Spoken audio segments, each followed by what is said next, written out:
Sejam muito bem-vindos à segunda temporada do FuCast, Conectando Negócio, o podcast da FUCAP. Um podcast onde você encontra muito conteúdo sobre negócio qualificado, assuntos como finanças, gestão, liderança. Essa é a segunda temporada e nós vamos começar com tudo essa temporada, Valcemiro, porque nós estamos recebendo aqui um convidado. Valcemiro, obrigado aqui por me acompanhar nesse bate-papo, viu? Nada, eu que agradeço aqui a oportunidade de estar aqui, inclusive com esse convidado que você vai falar agora. Exatamente. Bom, meu nome, vocês que não me conhecem, ou outros episódios também, meu nome é Everson, CFO aqui da FUCAP. Valcemiro, nosso presidente aqui da FUCAP, não é isso, Valcemiro? E nosso convidado para começar a segunda temporada, Antônio Garcia, CFO da Embraer. Formado em contabilidade, com mestrado em administração de empresas, Antônio Garcia trabalhou por 9 anos na ThyssenKrupp, onde atuou como CFO global da unidade de negócios de Forge Technologies na Alemanha. Além disso, trabalhou por 6 anos no Grupo ZF do Brasil e mais de 18 anos em vários segmentos de negócios do Grupo Siemens. Muito obrigado por aceitar nosso convite, Antônio. Eu que agradeço o convite. Uma honra estar com vocês aqui hoje. Que bom, Antônio. Antônio, eu tenho certeza que a gente vai aprender muito aqui com você. Nós vamos falar aqui sobre carreira, CFO, né?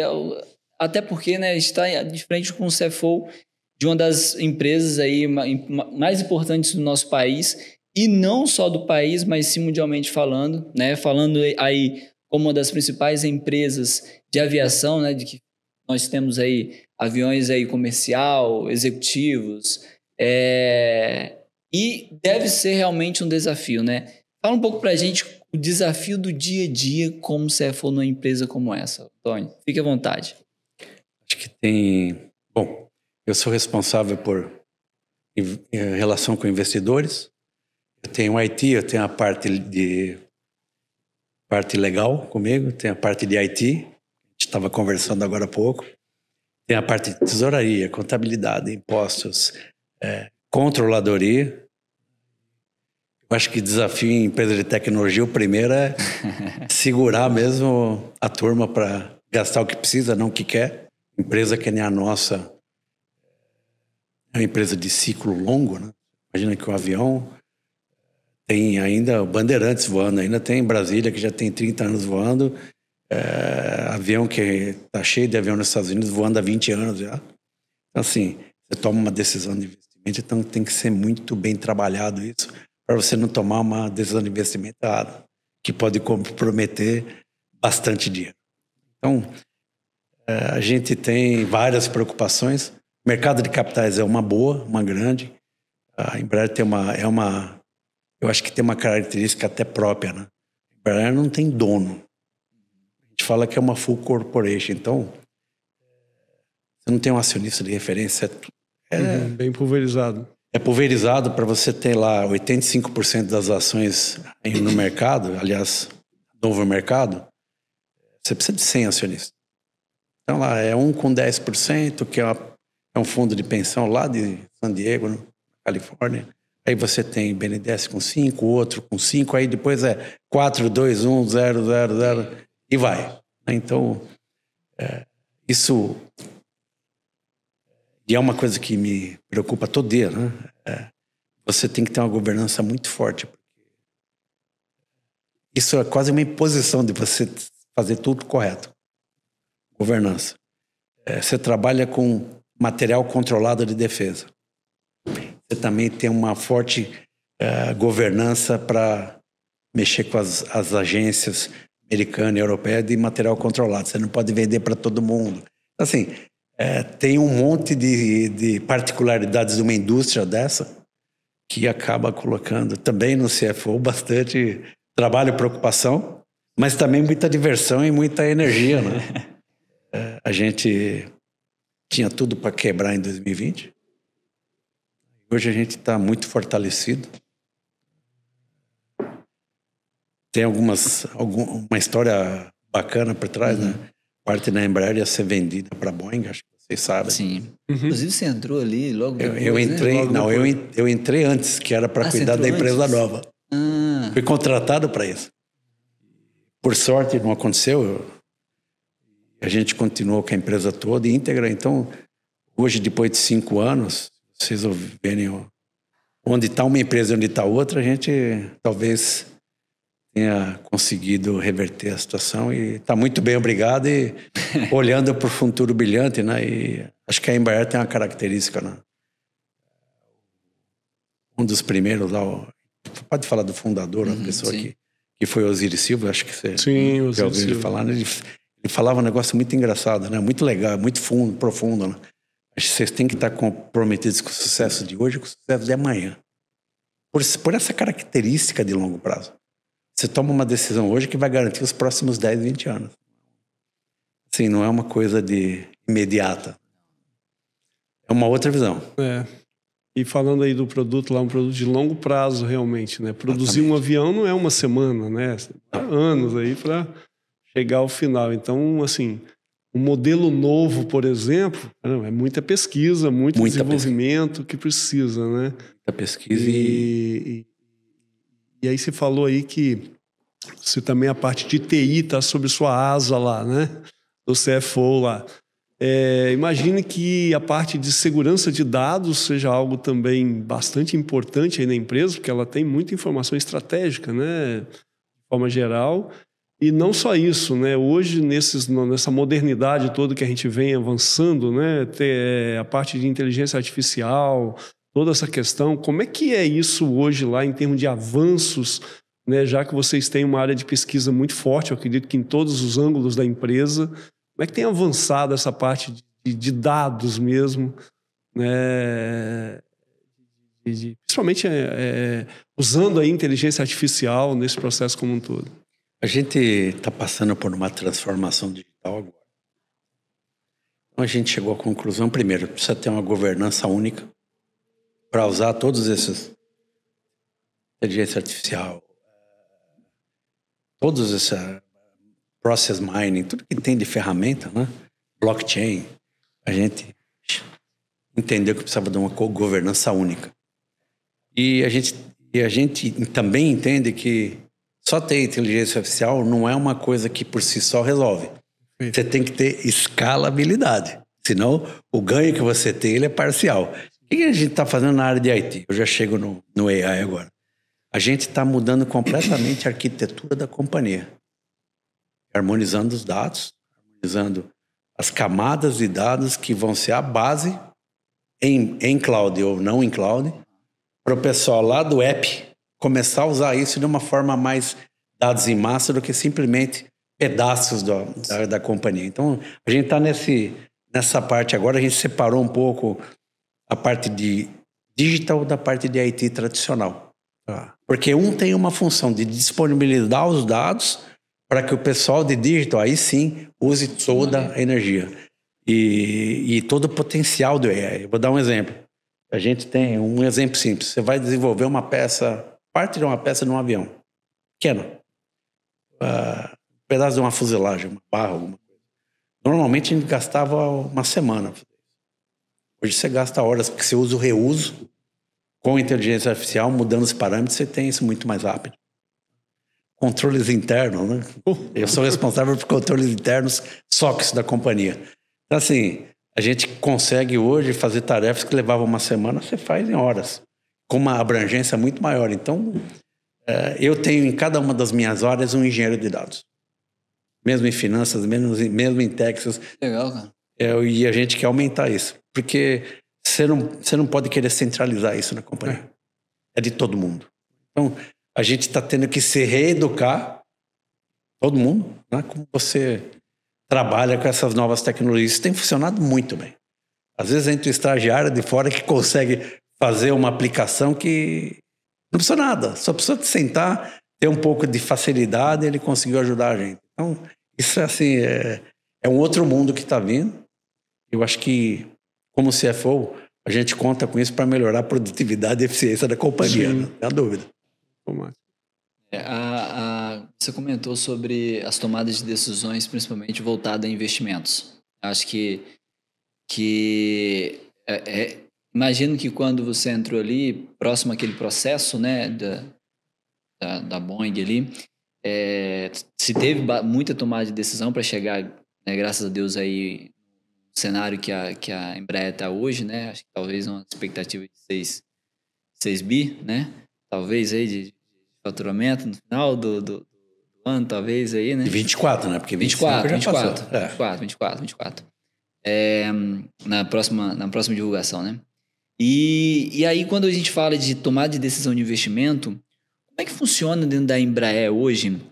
Cada avião, ele é um projeto, ele é dado como projeto de investimento. Como é que funciona? Porque como se trata de algo, né, de longo prazo, né, aquele teoricamente, aquilo vai ser vendido, mas cada avião ali, o tempo que ele leva para ele ser fabricado... Eu tenho essa curiosidade, inclusive, dentro, né? Como é que funciona isso? Para ser pensado, né? Como é que funcionam essas decisões ali de investimento no avião, não investir, como investir? Imagina o desafio. Quando a gente começa, a gente tem agora o cargueiro de defesa, que é a menina dos olhos dos países da OTAN. Isso começou a ser desenvolvido junto com a Força Aérea em 2009. Então, em 2009, o mundo era diferente de quando a gente lançou, que foi em 2019. Sim. Então, o mundo era completamente diferente. Sim.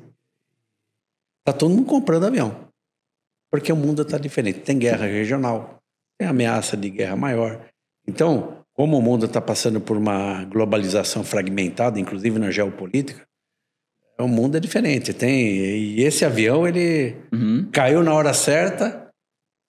E o concorrente é uma plataforma de mais de 60 anos, que é da Força Aérea Americana. Sim. Você chega no momento que o mundo precisa de uma solução dessa e não tem concorrente.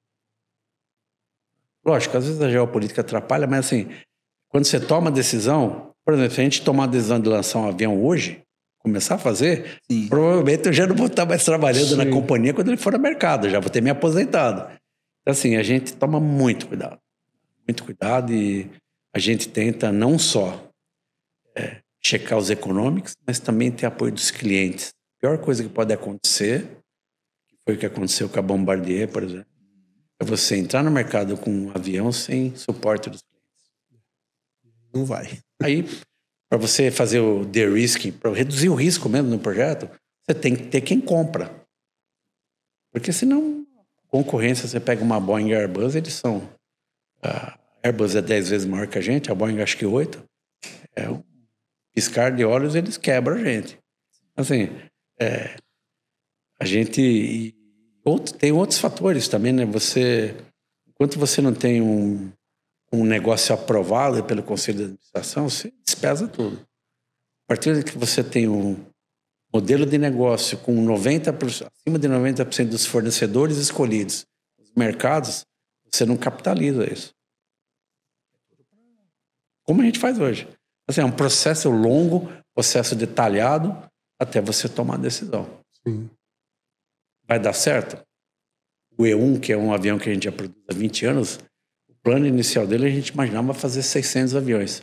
A gente já está no avião 1.700. Olha. Um dos melhores cases do mercado, né? Junto com o 737 da Boeing. Então, assim...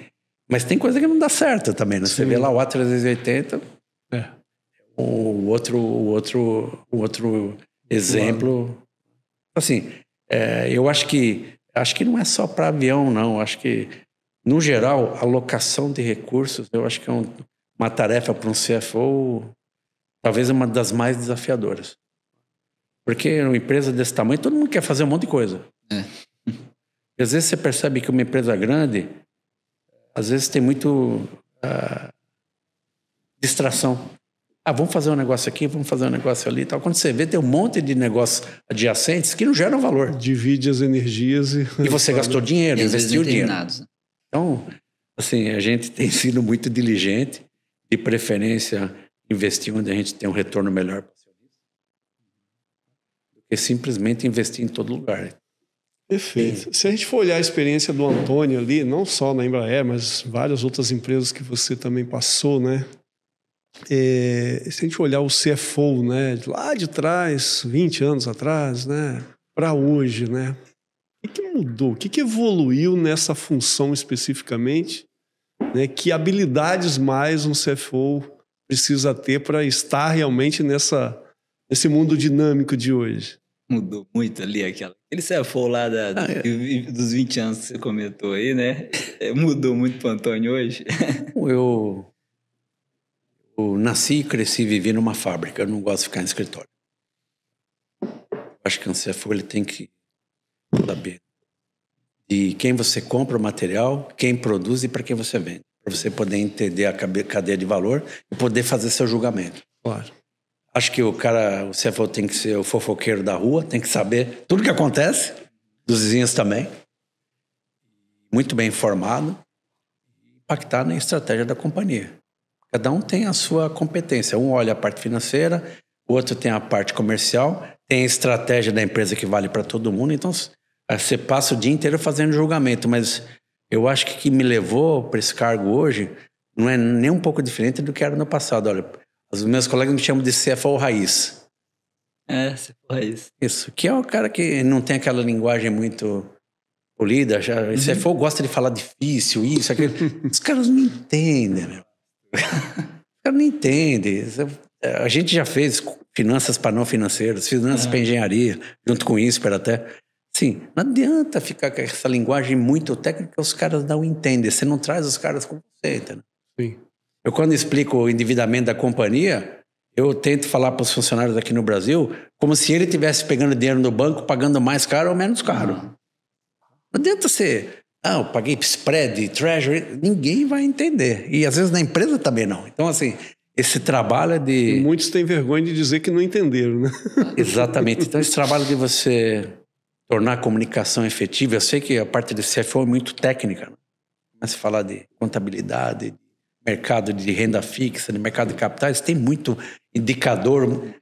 Então, assim, eu acho que tem ali uma magia ali de você transformar aquilo palpável, para poder transformar a organização, que não é fácil.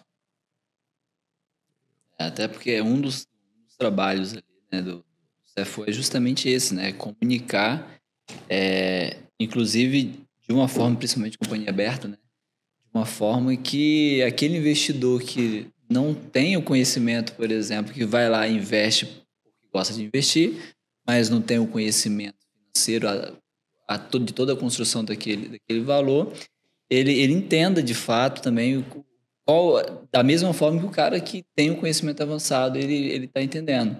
Então, eu acho que é de fato a habilidade que o CFO ele precisa parar de florear mais, né? Exatamente. Acho que esse é o ponto. E aí, quando a gente olha... Gente, mas assim, não tem nada contra falar difícil, mas você tem fóruns para falar difícil. Exatamente. Na hora que eu vou... Até ontem a gente estava terminando a emissão de bonds. Aí é uma linguagem completamente técnica, diferente. Mas você está no ambiente para isso. Agora, não posso ligar para o presidente da companhia e explicar ele nessa linguagem. Tem que explicar de um outro jeito. Conhecer o público. E Exatamente. aí é uma questão da forma da comunicação, né? Público... Aí você deixa de ser raiz. Exatamente. Verdade. A gente gosta, né? A gente gosta de falar assim. Eu gostei dessa questão de ser raiz, né? Raiz. Quando a gente fala de cenários, né? A gente tá falando de uma empresa que, como você mesmo falou, né? Uma decisão tem vários impactos. E ela está em um cenário hoje muito dinâmico. E aí eu digo de dinâmico que tange a transformação digital. A cada dia você tem uma nova tecnologia, a cada dia você tem uma nova a inteligência artificial nascendo aí. A cada dia você tem uma decisão política, uma decisão econômica que afeta diretamente o negócio. E aí quando a gente fala da Embraer, a gente está falando de uma empresa que está também exposta ali no mercado fora do Brasil, né? Como é que funciona esse trabalho de equilibrar esses dois cenários, né? Cenário Brasil e cenário mundial dentro da Embraer, na tua posição? Não vai se frustrar com a minha resposta, tá? Não, que isso. Mais de 90% do faturamento da Embraer é feito fora do Brasil. Mais de 90%. Mais de 90%. Até por isso mesmo a moeda funcional da companhia é dólar. Então, a gente tem uma entrada de dólares enorme. Então, o que a gente faz? A gente faz o hedging do real. Se fatura é dolarizado. Então, assim, a gente troca opções com os bancos, que a gente chama de Zero Cost Collar, hedge. Fica protegida numa banda enorme lá. Então, quando o dólar sobe muito, a Embraer fica mais feliz a curto prazo. Você ganha mais, desde que isso a médio prazo não se transforme em inflação interna, porque aí vai afetar o nosso custo interno aqui. A gente fica mais competitivo, porque a gente paga boa parte da mão de obra, ou quase toda a mão de obra, em reais aqui no Brasil, engenharia principalmente. Então, assim, e os outros países que estão em dólar, eles também têm inflação. Então, inclusive, está até tendo bastante, né? Exatamente. Então, eu acho que a característica da nossa empresa, ela acaba sendo diferente por esse... Acho que foi a primeira empresa, uma das primeiras empresas a ter moeda funcional em dólar no país. Então, vocês já estão no cenário lá fora, né? Por ser 90%. Pô, o Brasil não é importante? Lógico que é. Claro que é. A gente apoia e é um dos grandes fornecedores das Forças Armadas do Brasil. Tem um apoio do governo na geopolítica, isso é importantíssimo. A gente tem o apoio do BNDES com financiamento de avião. Assim, você imagina que a gente chama de ECA, né, que é Export Credit Agency. Tem na Europa, tem no Reino Unido, tem nos Estados Unidos. Nosso BNDES, que é a ECA no Brasil, é uma das mais qualificadas da minha. Conheço todos eles. Assim, eles financiam os nossos clientes, não é a Embraer. Depois de exportar um avião, eles financiam o comprador externo. Então, conhecem quase todas as airlines do mundo, fazem um trabalho fantástico. Isso ajuda uma empresa que nem a nossa. Você falou de time, né, de pessoas. Hoje a Embraer, o time 90%, você fala que o faturamento vem de fora, em dólar. Hoje o time, né, falando de pessoas dentro da Embraer, você tem time fora, está no Brasil, e como é que funciona, né?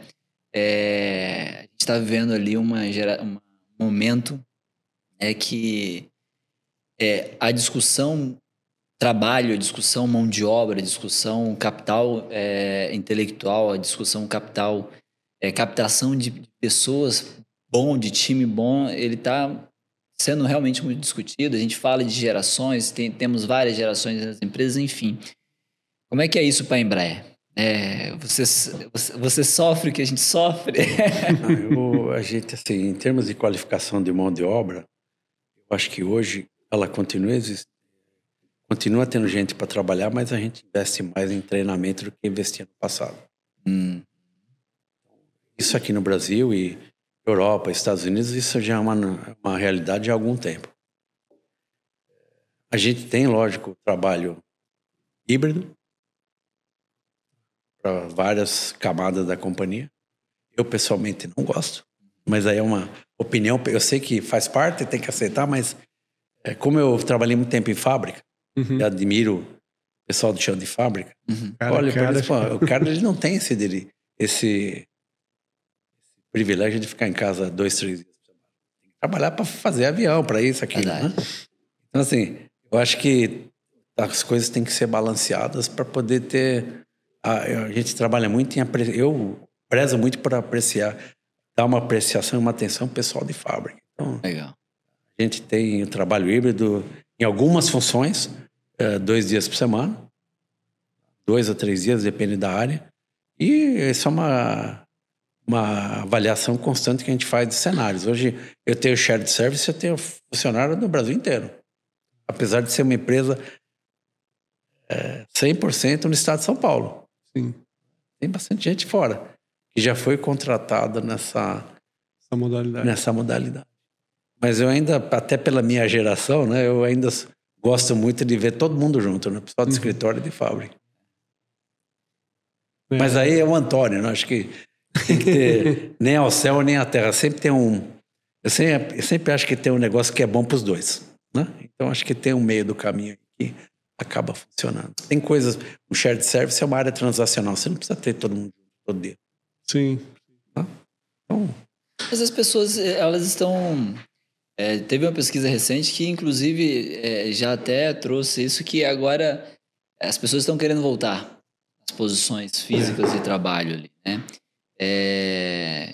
Já está demonstrando que, inclusive, essa pesquisa já demonstra que em alguns cargos a produtividade que aumentou lá na pandemia já está caindo a produtividade. Então, é uma realidade. Chega um momento que você começa a se sentir sozinho em casa, né?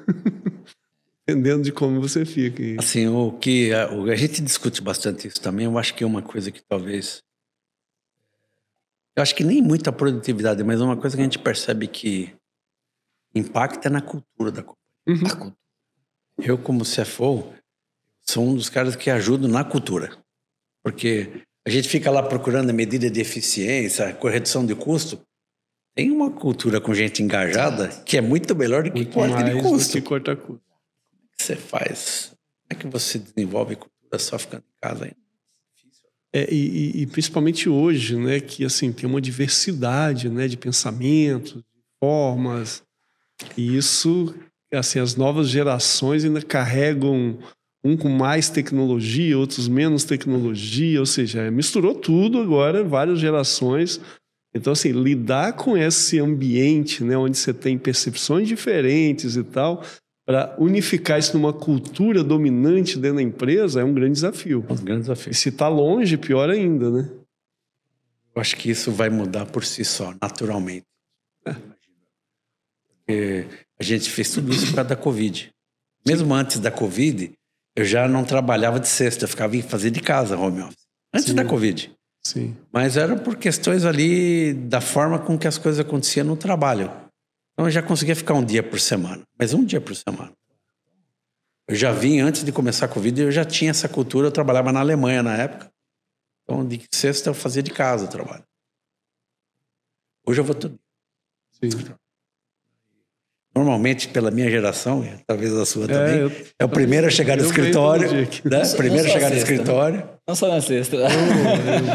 Eu moro do lado aqui, então vem a pé, né? Primeiro a chegar no escritório, eu chego normalmente 7 horas da manhã. Sim. Não é para que todo mundo tem que chegar aqui. Eu acho que é a hora que eu funciono melhor. Assim. Sim, sim. E isso vai de perfil, né? Tem gente que é mais de manhã, mais à noite. Cada um no seu tempo. De noite a gente trabalha também, né? A gente continua, né? Isso aqui, continua, né? Isso aqui, WhatsApp, isso aqui virou ficando o tempo inteiro trabalhando. Mas, voltando nessa temática de investimentos, o Antônio, acho que é interessante também a gente entender. A Embraer, hoje, ela é uma empresa que tem ali investimentos elevados, né? Como é que funciona a relação com os stakeholders ali, não só fornecedores, mas, por exemplo, como é que funciona a relação com as instituições financeiras, como é que funciona as relações até mesmo de formas de captação desses recursos para investimento, logicamente não entrando no detalhe da estratégia do negócio, mas existe no planejamento estratégico, né? Essa linha, justamente por ser uma empresa, talvez, chama aí de um capital nervoso, né? Justamente de investimentos elevados, não só realmente na máquina do avião, mas sim em pesquisa e desenvolvimento para que se tenha um melhor avião, né? Como é que funciona essa parte ali justamente do recurso, dessas captações de recursos para investimento? A gente tem no ano a ano, só em a gente chama de pesquisa pré-competitiva, a gente gasta ali quase 1% da nossa receita em investimento. Isso vai direto para o resultado da companhia. Porque a gente investe o quê? A gente desenvolve o que a gente chama de verticais de inovação. Vou dar um exemplo. Fazer um novo cockpit no avião. Entra lá, fica doido de ver tanto botão. É muito botão. O futuro da tecnologia vai levar para outro lugar. Então você tem que investir para ver o que você vai fazer. Então todo ano a gente gasta isso. E quando você faz um avião novo, aí você tem um ecossistema. E vou dar um exemplo. Boa parte dos maiores materiais de um avião, principalmente os subsistemas, conjuntos e o motor, você certifica o avião com aquilo daquele fornecedor. Então, assim, a relação com o fornecedor casamento sem direito a divórcio. Então ele até participa também do... É fornecedor dedicado, né? É fornecedor dedicado. E leva, de novo, né? Eu trabalhei 2 décadas na indústria automobilística, era responsável por compra, né? Então, a dinâmica da indústria é diferente. Mais ou menos parceria de 30, 40, 50 anos. Porque são poucos fornecedores. Sim. Não é que você pega a aviação comercial. Quem que produz? É Boeing, Airbus e a Embraer. Aí agora tem uma empresa chinesa começando a fazer alguma coisa. É só.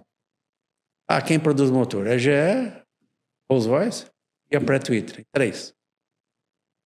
Tem que ter bom relacionamento, né? Então, assim, é uma indústria de barreiras de entrada enormes. E aí você acaba casando e não se separa nunca mais. Né? Então, isso ajuda também... Isso para os 2 lados, né? Os 2 lados. Então, você divide o risco quando você faz um projeto desse. Às vezes com os clientes também. Eu vou falar daqui a pouco do eVTOL lá, que é a nossa tecnologia disruptiva. Ali a gente, de tão disruptiva que era, a gente não queria fazer investimento sozinho. A gente queria dividir o risco. Até porque não tinha dinheiro. Mas não queria deixar de fazer. Então, a gente conseguiu trazer alguns investidores. Então, hoje a Embraer tem 83% dessa companhia. Os outros 17% estão na mão de outros investidores. Entendi. Legal. Assim, a gente é manufatura, a gente é uma indústria, um montador, né, de aviões. Mas não necessariamente a gente precisa ser proprietário 100% de tudo. De tudo que produz. Legal. Interessante. Eu iria aí, né, por muitas horas ainda, né? Mas pelo jeito ali, nosso tempo já tá estourando. Mas você tem uma pergunta? Uma questão para ele aqui, né? Aí puxando a sardinha pro meu lado aqui, né? Que eu sou de contabilidade também. Sua formação original é de contabilidade. Né? E olhando você na posição que você está de CFO, entender de contabilidade ajuda no desenvolvimento da função no dia a dia? Para mim, a contabilidade é o core business do CFO. Desculpa, mas você perde o jogo se tiver algum problema em contabilidade. Porque entender essa transição dos números aí, a formação dele é algo importante. Até porque o mercado muda, as operações financeiras elas mudam toda hora, derivativos, isso, aquilo. Se você não tiver muito bem qualificado, é a chance de você ter um refazimento de DFs, coisa que ninguém quer. Sim. Olha que a gente discute lá na NEFAC, você participa, né? Então, assim, eu acho que ali é o core. Eu acho que hoje... Antes eu achava que era controladoria. Na minha formação, eu acho que eu acabei me desenvolvendo muito bem na parte de planejamento. Planejamento econômico e financeiro. Certo. Mas hoje, se eu tivesse que escolher, core business, mesmo que tenha um monte de gente que talvez não goste, tem que ser contabilidade. Porque é ali que você perde o jogo. Você faz um fechamento errado, o auditor pega isso, falha nos controles internos, aí... É o CFO que não funcionou. Não adianta falar que eu sou um bom controller, eu sou um bom cara de mercado, não adianta. É o core business. Ou seja, um bom time bem qualificado faz diferença aí nessa área. Se faz. Muito, muito. No nosso time hoje, a gente chama lá de Account Excellence, eu tenho uma célula que tem doutor, tem mestrante, ou não, mestre, contabilidade e um time altamente qualificado, que é tão bom quanto os auditores. E fica lá o dia inteiro fazendo consulta técnica para qualquer negócio diferente. Pega o exemplo. Nossa empresa você tem, não é só compra, vai, produz e vende. A gente tem também o que a gente chama de Percentage of Completion, que é instalações de longo prazo, que todo mês você vai receitando e calculando o resultado, até terminar isso, que nem uma obra pública. Sim. Né? Um metrô, alguma coisa assim. Para a contabilidade, é muito complexo. Se você não tiver um time muito bom, você corre um risco enorme. Você trabalha em cima de estimativa o tempo inteiro. Exatamente. Tem que ter bom respaldo. A gente recalcula a base a cada trimestre. E contratos de 5, 6, 7, 8 anos. Assim, é complexo e toda a parte de contabilidade, de auditoria, de controles internos é bem pesada para a gente. Sim. Se você não souber o core ali, como é que você vai assinar um balanço e falar tá tudo certo? Tá razoável. Perfeito. Eu acho que era uma função que, quando eu me formei, tinha uma conotação. Hoje eu acho que é uma das funções do futuro. Porque não dá para brincar. Não dá para brincar. Não dá. Veja os eventos que aconteceram no Brasil aqui, né? Não só no Brasil, Não tá? só no Brasil. Não só no Brasil. Na Alemanha também aconteceu, Europa aconteceu, Estados Unidos. Passa por onde? E aí com integridade, né? É porque isso que dá o compliance final. Exatamente. É aquele negócio. O pessoal subestima um pouco essas coisas. Acho que é tudo simples. Sim. Eu não acho. Uma contabilização errada pode levar prejuízos além dos números de fato contabilizados. Acho que é importante. E eu achei legal que você, durante sua fala aí no nosso bate-papo aqui, você comentou algo que vai muito ao encontro disso. Que você comentou que o CFO ele tem que ser aquele cara